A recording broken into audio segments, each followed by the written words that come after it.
অনেক আপুরাই এই গলাটির নাম জানতে চাইছেন, কিভাবে কত ইঞ্চি নিয়ে কাটিং করেছি। তো আমরা যে গলার মেজারমেন্ট নেই ওই মেজারমেন্ট থেকে কিন্তু ডিজাইনটা করেছি।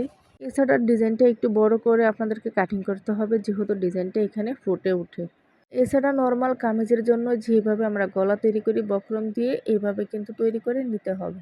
তো এখন আমরা বডি পার্টের সাথে গলাটি অ্যাটাচ করব। তো আমি কোটের অংশে কিন্তু চিহ্ন দিয়ে নিছি, আর এই চিহ্ন অনুযায়ী আমরা গলাটি বসিয়ে নিব। এছাড়া বক্রমের নিচ দিয়ে আমাদেরকে সেলাই বসাতে হবে, বক্রমের উপরে সেলাই দেওয়া যাবে না।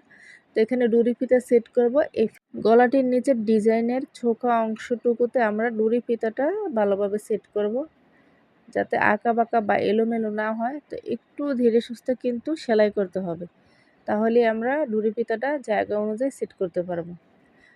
তো এই গোল রাউন্ড অংশটা আমরা যখন সেলাই করব, এখন আরেকটি ডুরি ফিতা সেট করতে হবে। তো আপনারা এখানে সেলাইটা অফ রেখে ডুরি ফিতাটা এভাবে সেট করে নেবেন, একেবারে বক্রমের কর্নার অনুযায়ী, যাতে ঠিক জায়গা ডুরি ফিতাটা সেট হয়। তো তারপরে গলার রাউন্ড অংশটি আমরা এভাবে সেলাই বসিয়ে দেব। আশা করি আপনারা বুঝতে পারছেন। তো যারা কাটিং এবং সেলাই কাজে একেবারে নতুন আছেন, আপনারা ধীরে সুস্থে সেলাই করবেন, তাহলেই অ্যাকুরেট হবে বা ফিনিশিং ভালো আসবে। তাই নতুন আপুদেরকে বলছি, আপুদের কিন্তু এই ভিডিওটা অনেক অনেক উপকারে আসবে। তোমরা শেয়ার দিয়ে রাখবা যারা এই ধরনের গলা তৈরি করতেছো। এছাড়া শেয়ার না দিলে ভিডিওটি কখনোই খুঁজে পাওয়া সম্ভব না। আমাদের পেজ থেকে নিয়মিত ভিডিও আপলোড দেওয়া হয়, তার কারণে ভিডিওগুলো পেছনের দিকে চলে যায়। তো এখানে খুব সুন্দরভাবে আমি ফিতা সেট করে নিয়েছি, তারপরে অবশ্যই পেজটি ফলো দিয়ে রাখবা।